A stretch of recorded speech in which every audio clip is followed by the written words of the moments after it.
Les élites nous méprisent-elles? Qu'est-ce qu'un bon dirigeant? La France est-elle un pays corrompu? Nous avons reçu Paul-Antoine Martin, ingénieur de formation, qui a évolué dans les plus hautes sphères de l'État. Au sein de celle-ci, il a côtoyé des hauts fonctionnaires, des dirigeants, dont il dresse un portrait rimant avec corruption, mépris et entre-soi dans son livre Le Clan des Seigneurs. Bonjour, je m'appelle Paul-Antoine Martin, j'ai 56 ans. J'ai côtoyé donc pendant une douzaine d'années des hauts, voire très hauts fonctionnaires issus de grands corps d'État, du corps des ponts et puis de l'ENA. Très vite, je me suis rendu compte qu'il y avait un état d'esprit de façon générale qui nécessitait d'être dit aux citoyens français pour leur montrer en fait quel regard ces personnes portent sur finalement les grands enjeux que la France peut rencontrer et comment ils y répondent. On espère que l'échange vous plaira. N'hésitez pas à nous dire ce que vous en pensez en commentaire, à mettre un petit like et même à vous abonner pour nous soutenir, ça fait toujours plaisir. D'ailleurs, ce contenu et tous les autres sont disponibles en podcast, vous pouvez les retrouver juste ici et il y a même certains petits contenus exclusifs.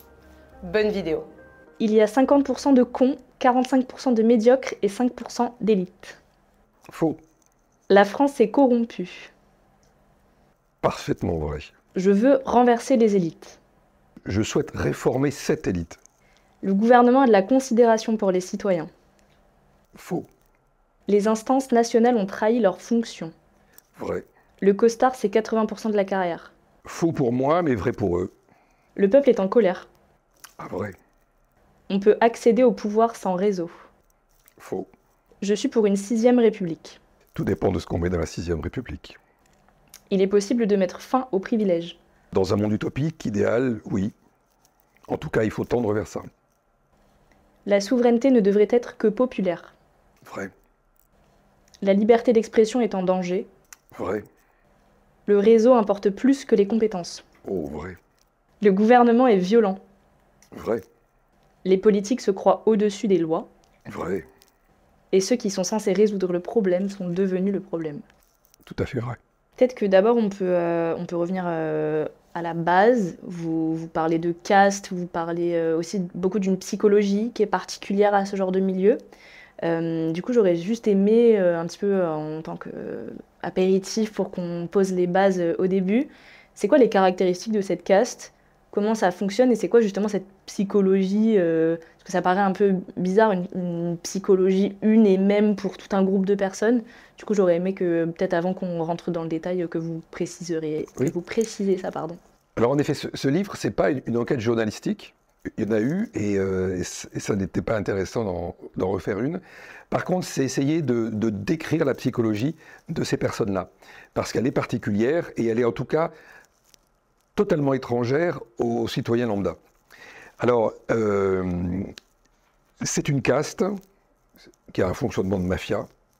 C'est une caste, et qu'est-ce qu'une caste? Une caste, c'est un groupe d'hommes ou de femmes qui bénéficient de privilèges particuliers et qui ont, qu'on appelle un regard d'exclusive par rapport à ceux qui sont à l'extérieur de cette caste. C'est-à-dire qu'ils ne vont pas accepter que des individus n'appartenant pas à cette caste puissent y rentrer. Donc c'est-à-dire des individus qui n'auraient pas le bon diplôme ne peuvent pas rentrer dans cette caste. Et d'autres choses, c'est-à-dire que cette caste, elle est fermée. C'est une sorte de citadelle un peu virtuelle dans laquelle les individus évoluent dans un entre-soi. C'est ce qu'on appelle effectivement l'entre-soi de ces milieux-là. Comment est-ce qu'on fait pour diriger des gens dont on n'a pas confiance ou dont on ne connaît pas le quotidien, les affaires quotidiennes? Je ne veux pas non plus les mettre tous dans le même paquet, on va dire. J'en ai connu qui sont remarquables, j'en ai connu qui en souffrent, et il y en a qui me l'ont écrit d'ailleurs suite à ce livre-là. Mais souvent, ce qui se passe, c'est qu'ils étouffent dans ce milieu-là, et ils partent dans le privé. Donc ce qu'on appelle le pantouflage. Donc ils partent dans le privé parce qu'ils étouffent, et puis parce que le système aussi préfère les voir partir. Parce qu'ils sont clivants, parce qu'ils parlent vrai, parce qu'ils sont différents des autres. Voilà. Et donc ceux-là, ils sont poussés vers la sortie et ils partent vers le privé. En tout cas, c'est ce que j'ai croisé. Alors, comment font-ils finalement pour diriger ceux qui restent et qui ont un regard plutôt méprisant, arrogant, qui sont plutôt fermés à toute proposition, etc. si tant est qu'elles ne viennent pas de la caste? Eh bien, tout simplement en prenant souvent de mauvaises décisions, déjà, puisque ne connaissant pas le réel ou ne s'intéressant pas, entre guillemets, au vrai réel, parce que eux ont une image du réel. On a tous une image du réel, mais eux, ils ont une image particulière du réel, c'est-à-dire qu'ils vont se le construire sans écouter, souvent sans écouter ce qui peut venir d'en dehors de la caste. Donc ils se construisent une image du réel qui est une image conforme à ce que la caste a comme image du réel. Donc là, on voit l'impact de l'entre-soi. Et pour faire passer des décisions avec cette idée déformée du réel, eh bien ça passe par les mensonges, la manipulation, ça passe par des séductions, ça passe en tout cas par autre chose qu'un parler vrai. Voilà. Et ça, on le vit couramment aujourd'hui. Alors ça conduit à la fin, parce que souvent, dans cette caste, puisqu'ils sont convaincus de leur supériorité, convaincus de leur très grande intelligence, ils sont donc de fait, ils ont toujours raison. Ils sont toujours dans le vrai, dans leur esprit. Donc toujours, ils prennent, de leur point de vue, les bonnes décisions. Donc, ils vont aller s'entêter. Ça arrive souvent qu'ils vont s'entêter, même si le réel leur renvoie des signaux négatifs, leur expliquant que ce n'est pas la bonne route. Ils vont s'entêter jusqu'à des désastres, jusqu'à des véritables désastres. Alors, on a vu des désastres industriels. Ce que je n'ai pas dit, c'est que 40% des états-majors des entreprises du CAC 40 sont occupés par des personnes qui sont issues de grands corps. Et on a dans l'histoire récente des multinationales ou des grandes entreprises françaises qui ont vécu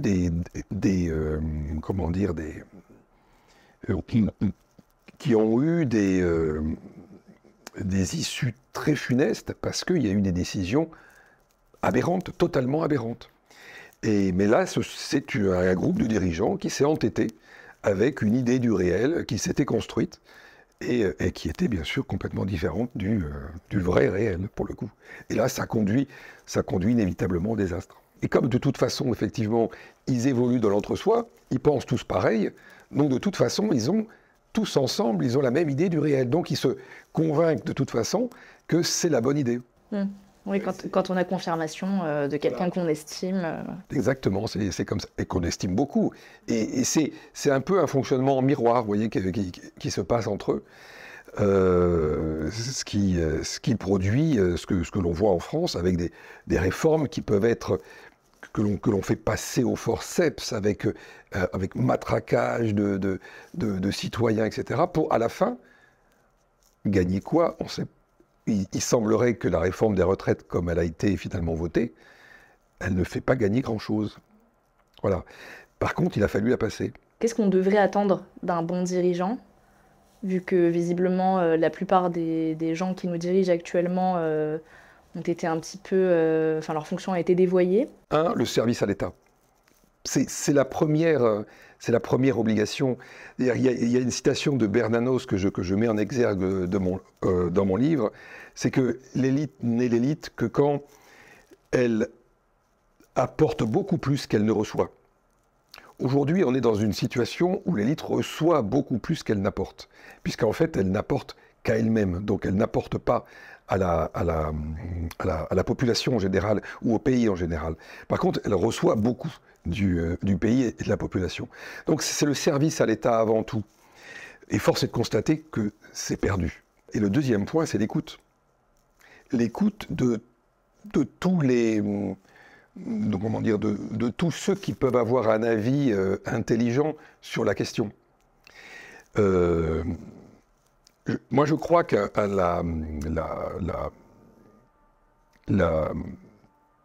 l'état dans lequel, enfin, un des paramètres qui explique l'état dans lequel la France est aujourd'hui, c'est ce fonctionnement par grand corps, avec ce fonctionnement en entre-soi, qui est... l'entre-soi, on ne le supprimera jamais. C'est quelque chose qui est presque naturel. Par contre, le fonctionnement par grand corps le construit, l'institutionnalise, le développe, le renforce. Et ça, c'est totalement négatif. Et puis, il y a cette impunité, il y a cette irresponsabilité. Il est absolument anormal qu'un salarié lambda, s'il fait une faute qui coûte 100 € à son entreprise, se voit sanctionné, voire licencié, et qu'un haut fonctionnaire qui fait des erreurs qui peuvent coûter 100 millions, 200 millions, plusieurs milliards, poursuive sa carrière. Voilà, je raconte dans mon livre un haut fonctionnaire qui a quasiment détruit son établissement public en 5 ans. Bien, il n'a eu aucune sanction. Il a juste été, à la fin de son mandat, il a été déplacé dans un autre poste. Là, il y a quelque chose qui est profondément anormal et qui construit une prime à l'incompétence, prime à la désinvolture. J'ai vu cette désinvolture. Je me rappelle, et je crois que je le raconte dans le livre, à un moment donné, Coulanges se propose de travailler dans un groupe de travail qui a été ouvert très récemment par le ministère de tutelle dans lequel il travaille. Et c'est un groupe de travail très très intéressant qui regroupe des gens de différents secteurs pour essayer de construire des idées un peu innovantes. Il va présenter cette proposition de rentrer dans ce groupe de travail ministériel à son chef, donc Ursi, qui est haut fonctionnaire, et lui il répond mais tu crois que tu vas sauver la France, mais t'es bête. Et là on voit la désinvolture, l'absence de foi totale dans le pays, dans les institutions, et imaginons que ça se soit multiplié par 1000, par 10 000, ça montre que finalement on a des institutions qui ne croient plus en elles, qui ne cherchent plus à créer, elles ne gèrent plus, elles administrent. C'est-à-dire qu'en fait, on gère le quotidien. On gère le quotidien, mais on ne gère pas un présent fort, on ne gère pas un avenir fort pour l'ensemble de la population. Quand on regarde aujourd'hui les projets qui nous sont présentés par nos gouvernants, et qui sont construits par la haute fonction publique, puisque c'est le rôle de la haute fonction publique. Qu'est-ce qu'on retient? On retient le plan vélo, on retient les primes si on fait réparer ses chaussures chez le cordonnier. Voilà, il y a 50 ans, c'était le TGV, c'était les centrales nucléaires, c'était ça. On est dans un autre monde, on est dans un monde qui s'est intellectuellement effondré. Intellectuellement, moralement effondré, parce que on a au moins autant de hauts fonctionnaires, la masse salariale de toutes ces administrations est certainement très très supérieure, mais qu'est-ce que ça produit? Quand je vois les grands ports dans lesquels j'ai pu évoluer, les grands ports français, dans lesquels il y a eu des dizaines de milliards d'euros d'investis ces dernières décennies, ils ont produit 0% d'augmentation de trafic, alors que la consommation en Europe a explosé. Donc ça montre que, ou par l'argent est gaspillé, soit parce qu'il est mal consommé pour une masse salariale qui est trop importante, soit il est consommé dans des projets qui sont mal construits, parce qu'ils sont mal pensés, parce que, à cause de la désinvolture, à cause du manque d'ambition, du manque de curiosité, du manque, etc., on construit des projets à plusieurs centaines de millions qui, finalement, à la fin, ne produiront rien. Donc, investir des milliards pour ne pas produire d'augmentation d'activité dans le pays, c'est criminel. C'est de l'argent public jeté. Mais par contre, là, on ne trouve pas de responsable. Un des défauts majeurs puisqu'on évoquait donc les défauts, pour retrouver quelque chose de sain, il est absolument anormal qu'un haut fonctionnaire ne garde son emploi s'il fait des fautes. Il est absolument anormal qu'il ne soit pas déclaré responsable d'une faillite quelconque. Et à ce moment-là, on ne peut pas imaginer que les grands responsables d'un pays soient les seuls qui ne risquent rien. C'est totalement aberrant. Totalement aberrant. Ça crée un état d'esprit qui est l'inverse de ce que l'on peut attendre. C'est-à-dire un état d'esprit conquérant, responsable, dynamique, innovant. C'est de ça dont on a besoin aujourd'hui. La question était un peu aussi tournée vers l'actualité, dans qu'est-ce qu'on attend d'un bon dirigeant. Et vous avez dit dynamique, innovant, conquérant. Et du coup, forcément, vous la voyez venir. Qu'est-ce qu'on dit de notre Premier ministre, de Gabriel Attal, dont on décrit souvent le parcours très net, très finalement inclus dans ce que vous décrivez, dans ce que vous plaignez.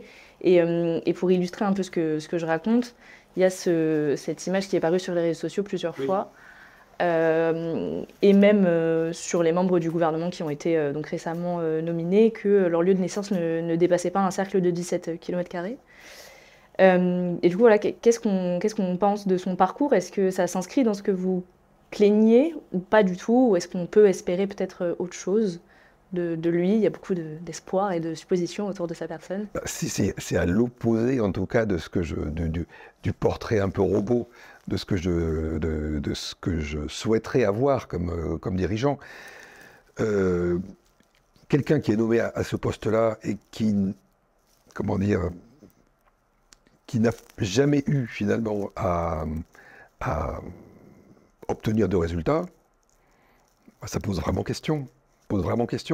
Quels sont les salariés aujourd'hui qui sont dans n'importe quelle entreprise qui ont des telles promotions sans avoir eu un minimum de résultats?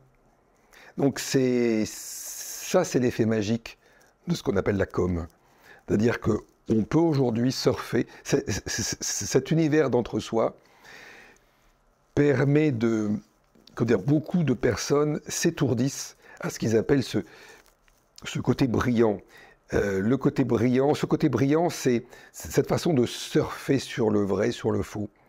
C'est être capable de manipuler, d'être capable de mentir, capable de faire de la com avec une très grande aisance. Aujourd'hui, on appelle ça brillant. Ça montre toute la dérive, en fait, de notre... toute la dérive de l'état d'esprit de nos gouvernants, aussi de la haute fonction publique, puisque on va juger sur ce qu'on appelle le costard dans mon livre. Hein, à un moment donné, il y a Ursi qui donne une leçon en fait à son collaborateur et qui lui explique que pour faire carrière, c'est le costard qu'il faut. 80% de la carrière, c'est le costard. Voilà, chez Attal, c'est probablement 100%. On a les dirigeants, finalement, que nous permettons d'avoir, ou que nous permettons d'avoir. C'était le sens de la question qui venait, parce que vous parlez de dérive des élites, de crise au sein des dirigeants. Mais c'est aussi cautionné ou pas, il y a eu des mouvements sociaux, mais est-ce que cette crise des élites, c'est pas finalement une crise plus globale de notre système qui se heurte à un mur et qui a transformé aussi les mentalités chez ces gens-là et ce qu'on accepte aussi finalement?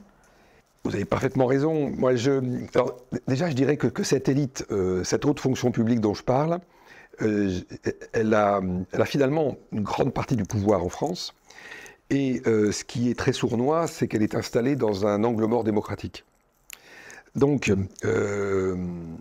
la population, ou le peuple qui, normalement, est souverain dans cette démocratie représentative au travers du Parlement, le peuple pourrait être assuré qu'il conserve le pouvoir au travers du travail que le Parlement pourrait faire en termes de vérification, en termes d'enquête sur le mode de fonctionnement de la haute fonction publique. La vérité est qu'il y a très très peu d'enquêtes parlementaires, et donc finalement, la haute fonction publique est dans un angle mort démocratique. Donc bilan, le peuple a perdu toute souveraineté. Voilà. Donc déjà, ça, c'est posé, c'est un constat. Alors, je suis loin d'être le seul à le dire. C'est un constat criant aujourd'hui. Il y a un autre constat aujourd'hui, c'est qu'il y a une acceptation de la population, ou en tout cas, il y a un mouvement qui se fait depuis des années, un développement très fort du relativisme, savoir que le vrai, le faux, le vrai, le mensonge, la vérité, le mensonge, tout ça, finalement tout ça est pareil. On ne sait plus distinguer quoi et quoi. Donc on ne sait plus hiérarchiser les choses. Et puis il y a une perte, fondamentale aussi en termes de verticalité humaine, c'est-à-dire que de spiritualité, qui fait que tout ça étant, on a beaucoup de mal à avoir un jugement un peu pertinent sur ceux qui nous gouvernent. C'est pour ça qu'ils ont une capacité finalement à manipuler et à mentir qui est largement favorisée et facilitée par une population qui s'étourdit très très vite, parce qu'elle ne sait plus juger. Elle ne sait plus avoir, à mon sens, un regard pertinent sur ce que c'est que la compétence, ce qu'il faut pour diriger, sur est-ce que c'est normal que, par exemple, M. Attal nomme on ne sait plus si c'est ex-mari ou pas, mais ex-conjoint, M. Séjourné, au ministère des Affaires étrangères. Ça pose des vraies questions. Mais aujourd'hui, tout ça, comme on dit, ça passe crème. Et c'est quand même très grave. Alors effectivement, sur les réseaux sociaux, on en parle un peu, et puis le lendemain, c'est fini. Mais c'est passé. C'est passé, c'est un cran de plus qui est marqué. Jusqu'où allons-nous? Parce qu'elle est jugée infantile, la population se trouve confrontée à ce genre de choix, à ce genre de décisions par leurs élites et leurs gouvernants, et puis découvre, s'offusque quelques minutes, et puis passe à autre chose, parce que c'est le jeu aussi de la matraquer d'informations pour passer à autre chose. Alors d'un côté, la population perd l'intérêt à la chose, à la vie de la cité, elle s'investit de moins en moins dans tout ce qui est vote et de tout ce qui est politique, mais aussi la politique est peu intéressante. Et puis de l'autre côté, on a des gouvernants et une haute fonction publique qui infantilisent la population parce que moi je considère qu'aujourd'hui on a des gouvernants qui sont issus, enfin je les considère, c'est une réalité, qui sont très majoritairement issus de la haute fonction publique, et finalement on a des gouvernants qui sont des bureaucrates. Et si on reprend l'état d'esprit des bureaucrates dont on a parlé au début, ce mépris, cette arrogance, ce regard d'exclusive vers les autres, etc., ça conduit à avoir un vrai mépris sur la population et donc à intégrer, consciemment ou pas, qu'elle a à peine le niveau d'un enfant, quoi. Donc elle est infantilisée. Elle est infantilisée. Et on voit aujourd'hui la façon dont on nous parle, c'est impressionnant. Ouais.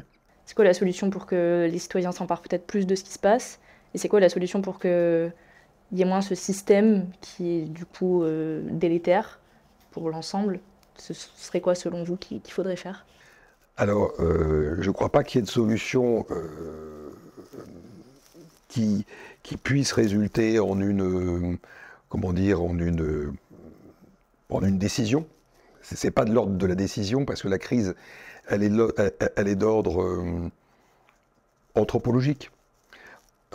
Anthropologique au sens où je parlais de crise spirituelle, je parlais de crise morale, je parlais de relativisme qui avait envahi l'espace public. Je termine le livre sur cette note-là, c'est-à-dire qu'il y a une vraie refondation de la capacité morale, et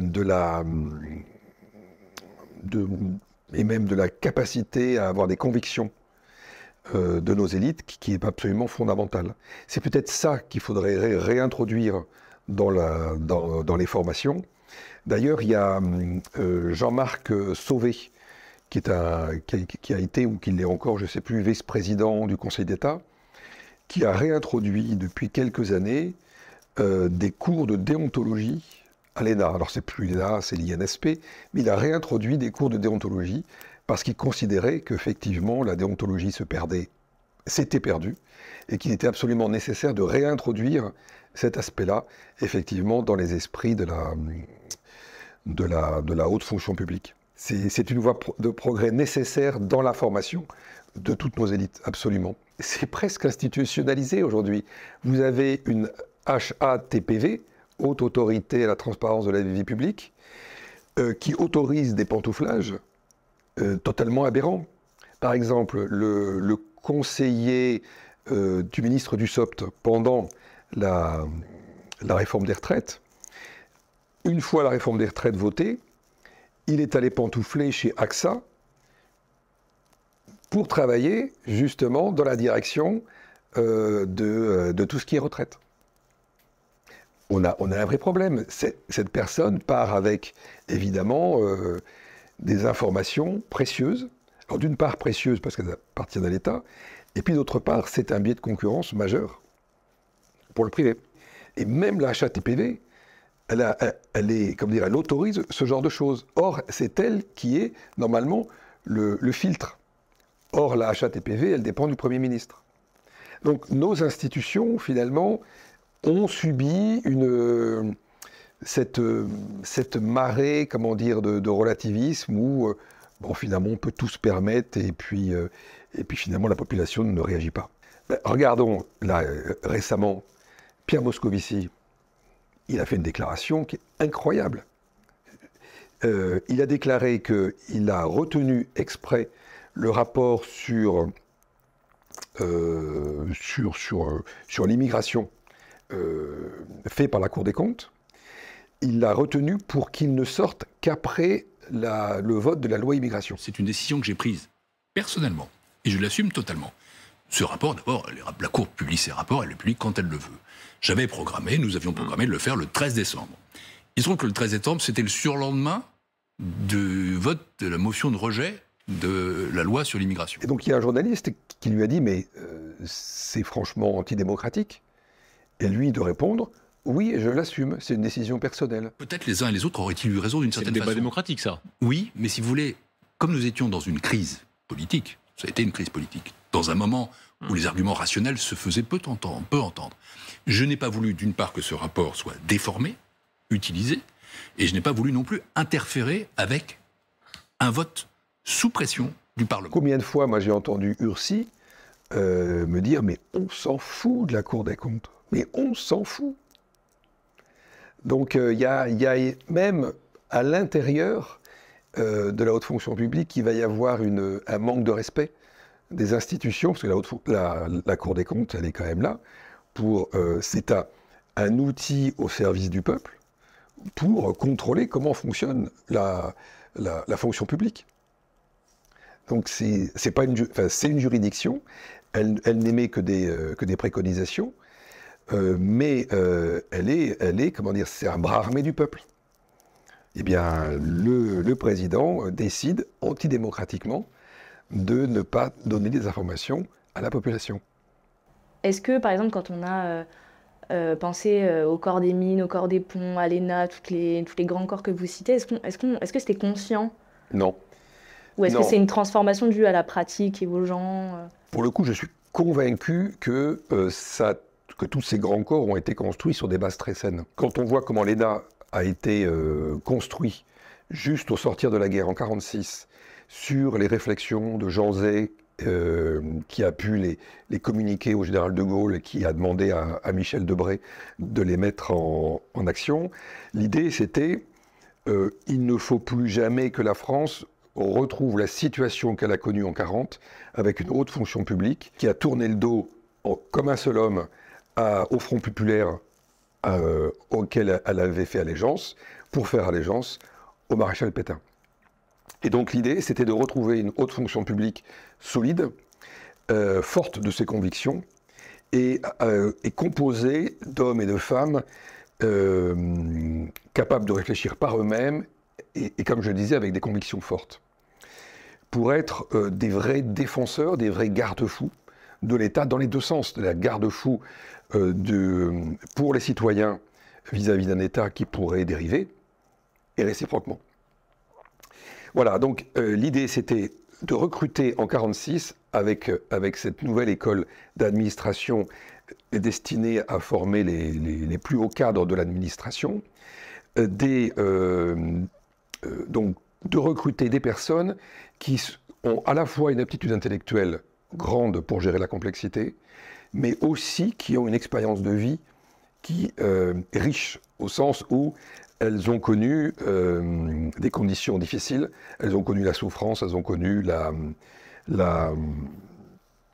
les difficultés, voire ont frôlé la mort parce qu'elles ont été dans la résistance, elles ont pu être prisonnières, etc. Donc l'idée, c'était d'avoir effectivement des personnalités riches intellectuellement, mais aussi riches humainement.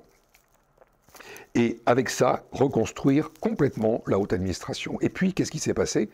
C'est que les générations se sont succédées. On n'a pas connu la guerre, donc heureusement, depuis 1945. Et finalement, le recrutement s'est fait sur des aptitudes intellectuelles, sur une capacité à passer un concours difficile à une certaine époque de sa vie. Voilà. Et passer le concours ouvre ensuite, passer et réussir le concours, ouvre ensuite à la carrière garantie à vie, avec un diplôme qui vous colle à la peau toute la vie, même jusqu'à la tombe pour certains qui font rappeler qu'ils ont été diplômés de telle ou telle école. Et ça est un système tout à fait français. Aux États-Unis, effectivement, quand vous commencez à travailler, le diplôme est important, et puis après, on regarde ce que vous avez vraiment fait, quoi.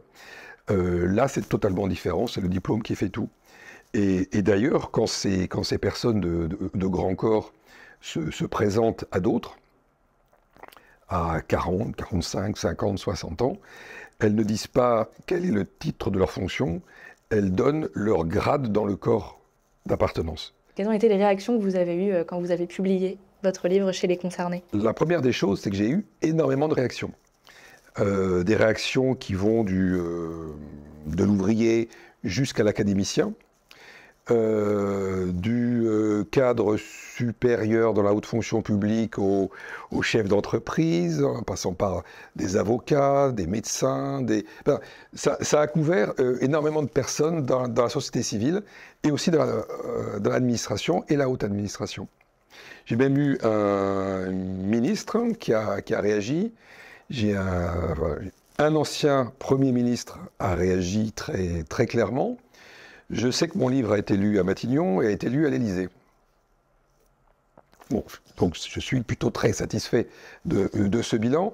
Qu'est-ce qui ressort? Eh bien, les individus, on va dire directement concernés par le livre, donc décrits dans ce milieu-là, ont réagi en me diffamant, en me calomniant, en expliquant que j'étais devenu subitement fou et que c'était une vengeance personnelle. Ce à quoi je réponds, il n'y a pas de vengeance à dire la vérité. Il n'y a pas de vengeance, mais dire la vérité, elle est, point. Ce qui est intéressant, c'est de voir comment un ancien Premier ministre, par exemple, a réagi. On lui a conseillé de lire ce livre. Il l'a acheté sur Amazon, il l'a reçu, et puis il a commencé à le lire un soir, et il ne l'a pas quitté. Il l'a lu donc pendant la nuit. La personne qui lui a conseillé l'a revu le lendemain, et lui a dit « Mais wow, tu as l'air très fatigué », il avait des cernes sous les yeux. Et il lui a dit « Mais j'ai lu le livre que tu m'as conseillé, soit le type qui a écrit ce livre, il est complètement fou, soit c'est très grave. » Et celui qui lui avait conseillé le livre de répondre « Je sais exactement comment ça marche, il n'est pas fou du tout, c'est très grave, tout ce qu'il dit est vrai. » Et là, l'ancien Premier ministre a répondu « Si j'étais toujours aux affaires, je ferais un grand ménage. » Chose chose dont on peut douter, parce qu'il y a très peu de ministres et de de premiers ministres en tout cas, qui ont essayé de faire le moindre ménage dans la haute fonction publique, puisque ce qu'on n'a pas eu l'occasion de dire, c'est que la haute fonction publique, finalement, est plus forte aujourd'hui que les ministres. Donc la réception a été très très bonne, et chose étonnante, c'est que beaucoup de personnes m'ont écrit en me disant « Mais est-ce que Ursi ne serait pas le directeur général de telle institution ?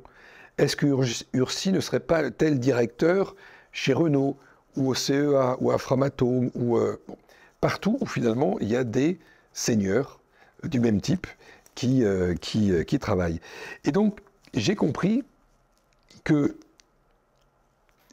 aujourd'hui ces personnes manquent tellement de conviction, manquent tellement de relief, de personnalité, qu'elles sont réduites à leur état de caricature. Et finalement, Ursi apparaissait comme étant exactement la personne que je décrivais à énormément de personnes qui ne travaillaient pas du tout dans le secteur que j'ai décrit. Ça montre à quel point la crise est profonde. La meilleure façon de se payer un costard, c'est de travailler. Je vous obsède. C'est lui. Mais qui allait celle-là? Au revoir. Je vous demande de vous arrêter. Perlimpinpin. Je traverse la rue, je vous trouve du travail. Macron. Il faut sortir ce pays de la gréviculture. Fillon. Il manque sans doute autour d'Emmanuel Macron des personnes qui parlent à la France populaire, des gens qui boivent de la bière et mangent avec les doigts. Je sais pas dire. On ne va pas s'interdire les plans à trois. Attal. Une gare, c'est un lieu où on croise les gens qui réussissent. Macron. Parfait. Je vais ressortir le Karcher de la cave. Alors, le Karcher initial, je sais qui, mais... Darmanin. On met un pognon de dingue dans les minima sociaux. Macron. Manuel Valls est le porte-parole des mensonges de François Hollande. Je sais pas. Si vous ajoutez à cela le bruit et l'odeur, eh bien le travailleur Chirac. français... La meilleure façon de se payer un costard, c'est de travailler. Macron. J'espère que cette vidéo vous aura plu. N'hésitez pas à nous dire ce que vous en avez pensé en commentaire, à mettre un petit like et même à vous abonner pour nous soutenir, ça fait toujours plaisir. Vous pouvez d'ailleurs retrouver ce contenu et tous les autres en podcast. Je vous mets le lien juste ici. Il y a même du petit contenu exclusif, donc n'hésitez pas à aller voir. À très vite!